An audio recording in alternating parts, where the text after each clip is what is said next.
অস্ট্রেলিয়ার বিপক্ষে সাদা বলের সিরিজের আগে বড় দুঃসংবাদ পেল বাংলাদেশ। পেস ইউনিট নিয়ে দুশ্চিন্তায় পড়তে যাচ্ছে টাইগাররা। ইনজুরিতে পড়ে অজিদের বিপক্ষে সুযোগ পাবে না বিশ্বকাপানো তারকা এক পেসার।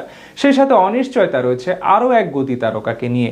পাকিস্তানের বিপক্ষে ঐতিহাসিক সিরিজ জয়ের আনন্দ এখনো পুরোপুরি শেষ হয়নি বাংলাদেশের ক্রিকেটে। দেশের ক্রিকেটে তৈরি হয়েছে নতুন এক আত্মবিশ্বাস। বিশেষ করে পেস বোলিং ইউনিটে এসেছে বড় পরিবর্তন। তরুণ পেসারদের আগ্রাসী বোলিং এখন নতুন করে স্বপ্ন দেখাচ্ছে টাইগার সমর্থকদের। কিন্তু ঠিক এমন সময়ে বাংলাদেশের ক্রিকেটে এলো বড় এক দুঃসংবাদ। গুরুতর ইনজুরিতে পড়া এবার অস্ট্রেলিয়ার বিপক্ষে সিরিজেও খেলা হচ্ছে না তারকা পেসার তানজিম হাসান সাকিবের। সবকিছু শুরু চলতি বছরের বিপিএলে। টুর্নামেন্ট চলাকালীন সময়ে পিঠে ব্যথা অনুভব করেন তানজিম সাকিব। প্রথম দিকে বিষয়টিকে খুব গুরুতর মনে না হলেও সময় গড়ানোর সঙ্গে সঙ্গে সেই ব্যথা আরো জটিল আকার ধারণ করে। দীর্ঘ সময় মাঠের বাইরে থাকতে হয় তরুণ এই পেসারকে। পুনর্বাসন প্রক্রিয়ার মধ্যে ঠিকই কাটছিল তার সময়। মাঝে ফেব্রুয়ারিতে একটি টি-20 ম্যাচ খেলে মাঠে ফেরার চেষ্টা করছিলেন তিনি, তবে সেটিও খুব বেশি আশাব্যঞ্জক হয়নি। এরপর পাকিস্তানের বিপক্ষে সাদা বলের সিরিজেও মাঠের বাইরে থাকতে হয় সাকিবকে। যদিও নিউজিল্যান্ড সিরিজে আবার সুযোগ পান তানজিম। প্রথম ম্যাচে 1 উইকেট শিকার করেন। মনে হচ্ছিল ধীরে ধীরে হয়তো ছন্দে ফিরছেন তিনি, কিন্তু ভাগ্য যেন অন্য গল্প লিখে রেখেছিল। নিউজিল্যান্ড সিরিজের তৃতীয় ম্যাচের আগে আবারও পিঠে তীব্র ব্যথা অনুভব করায় তাকে নিয়ে বাড়তি সতর্ক হয়ে যায় সাকিব। মূলত তানজিমের বোলিং অ্যাকশন এই ইনজুরির অন্যতম বড় কারণ। তার অ্যাকশনের কারণে মেরুদণ্ডের একটি নির্দিষ্ট অংশে অতিরিক্ত চাপ তৈরি হচ্ছে। ফলে ভবিষ্যতে তাকে পুরোপুরি সুস্থ রাখতে হলে তার বোলিং অ্যাকশনে কিছুটা পরিবর্তন আনার বিষয়ে ভাবা হচ্ছে এখন।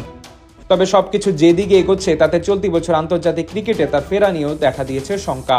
এদিকে শুধু তানজিম সাকিবই নন, আরেক পেসার হাসান মাহমুদকে নিয়েও রয়েছে দুশ্চিন্তা। হাসান মাহমুদ ইনজুরি থেকে অনেকটাই সেরে উঠলেও অস্ট্রেলিয়ার বিপক্ষে সিরিজে তাকে পাওয়ার সম্ভাবনা খুব কম। জানা গেছে পারিবারিক কারণে 1 মাসের ছুটি নিয়ে বর্তমান ইংল্যান্ডে অবস্থান করছেন তারকাই পেসার, যেখানেই চলছে তার পুনর্বাসন প্রক্রিয়া। ফলে অস্ট্রেলিয়ার বিপক্ষে সাদা বলের 2 সিরিজে তাকে দেখতে পাওয়ার সম্ভাবনা খুবই ক্ষীণই বলা যায়। বাংলাদেশের পেস ইউনিট এখন আর আগের মতো শুধুই একজন বা দুজন বোলারের উপর নির্ভরশীল নয়। তরুণদের উত্থানে দল পেয়েছে নতুন গতি। তবে তানজিম সাকিব ও হাসান মাহমুদের মতো আগ্রাসী এবং কার্যকর পেসারের অনুপস্থিতি নিঃসন্দেহে ক্ষতির কারণ হতে পারে। এখন দায়িত্ব আরো বেড়ে যাবে নাহিদ রানা, শরীফুল ইসলামদের মতো তরুণ পেসারদের উপর। বিশেষ করে শক্তিশালী অস্ট্রেলিয়ার বিপক্ষে সিরিজে তাদের পারফরমেন্সই নির্ধারণ করে দিতে পারে বাংলাদেশের সাফল্য।